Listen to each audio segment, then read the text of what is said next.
Mark Lawrence. I guess his writings are considered dark fantasy, and yeah, this first one here, Broken Empire, is pretty dark. Gory battle scenes and stuff. Uh, the main character, Jorg, Prince Jorg, I didn't like him too much because he's kind of a psychopath, and man, there's just too much psychopaths in the world. They shouldn't be like main characters, but you kind of feel sorry for him because the situation he was born in that made him a psychopath. So, you know, it's more the other characters that I like in this story. But there's lots of action. It's good stuff. The world building in this is like, when I read fantasy, I like to think of it's this world, but like a distant future or distant past. Like Wheel of Time, right? It's like they find the artifacts of the ancient technologies and stuff, and it's like mind blowing. That's the first trilogy. The second one, the Red Queen's War, is like the characters are kind of connected. It's the same world, and they run into each other in a few scenes.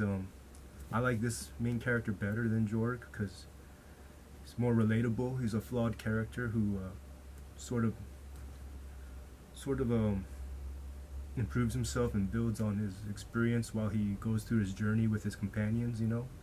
Sort of becomes a better person and redeems himself, and that's the kind of inspirational story characters that you can relate to and inspire you. And he's kind of fun and funny, and I like him, Jalen and Snorri the big like Norse Viking guy.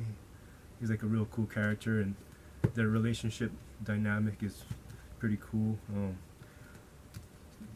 I like both trilogies equally the same, pretty much. This third one though, this one is actually considered a YA, like a young adult, and I'm not into young adult. I did the, what do you call those, the Twilights and the Hunger Games, back in the days, and yeah, teenager, man. But this was actually surprisingly good. I actually like this better than the dark, gory stuff. It's mostly female characters. They get kind of orphaned, taken when they're young, and kind of put into a convent-like setting.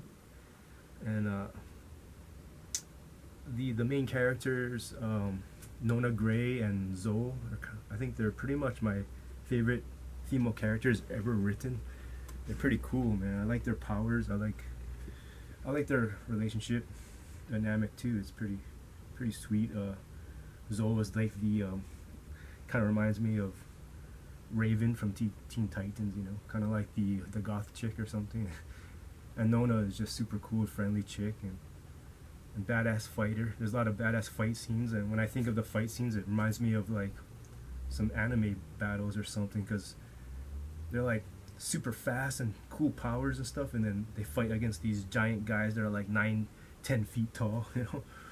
So it's like pretty interesting, man. They should make an anime of this series. You can tell though it's not that much to go on, and that's kind of like the what you have to sacrifice when you're making a story that's just a lot of action and stuff. There's not enough room for character development and relationships and world building. But yeah, the world in here is confusing. It's like not the same as this world. It's kind of, from what I read, it seems like it's like a whole nother planet or something, and I'm not into other outer space sci-fi type books. I like watching those kind of movies are like kind of fun to watch, like Aliens and Predator and those kind of things, but I like to read just fantasy, like earth based and nature magic, and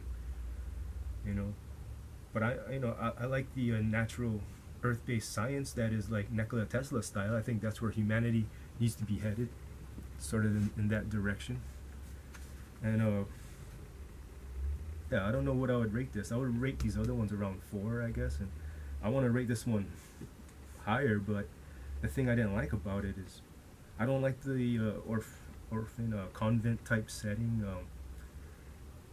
It's like every movie with nuns and kind of fanatical religious zealot people, you know, it's kind of like horror movies, you know. Except for Sound of Music. I love what's her name, the blue-eyed chick, Lisa. What's her name? Whatever. I like Sound of Music. That's not a horror movie. But the other ones are scary, man. It's like it's freaking. You guys are crazy, man. I don't like those. But that's just how it has to be, you know. It's kind of like Gentlemen Bastards.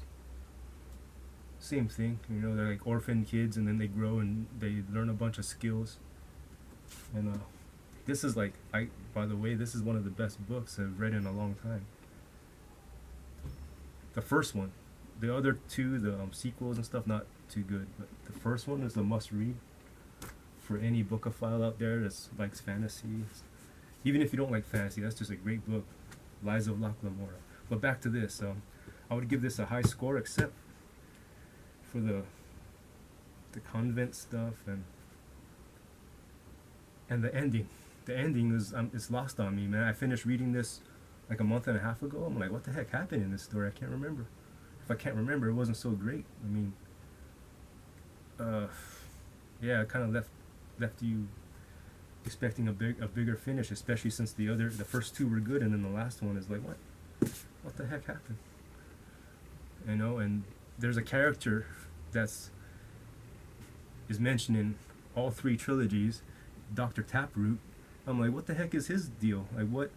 I don't understand. Like, it's not the same world. It seems like they're in outer space, but this one is on Earth. The other two are on Earth. So, if there's any people out there watching this video that happens to have read these books, tell me, like, leave a comment about what the hell, what's the deal with Dr. Taproot, you know? Something is going on there, and I just don't get it. But yeah, if you could leave a comment, and I much appreciate that, you know. Maybe the next books are gonna explain all that, the connection and everything. Yeah. Well, that's the end of this. Stay tuned for the next book reviews when I'll discuss the workings of fantasy writer Robin Hogg, who I can't believe I've only just discovered her, but so far her writings, her books are some of my favorites, some of the best I ever read. So stay tuned. It's going to be excellent.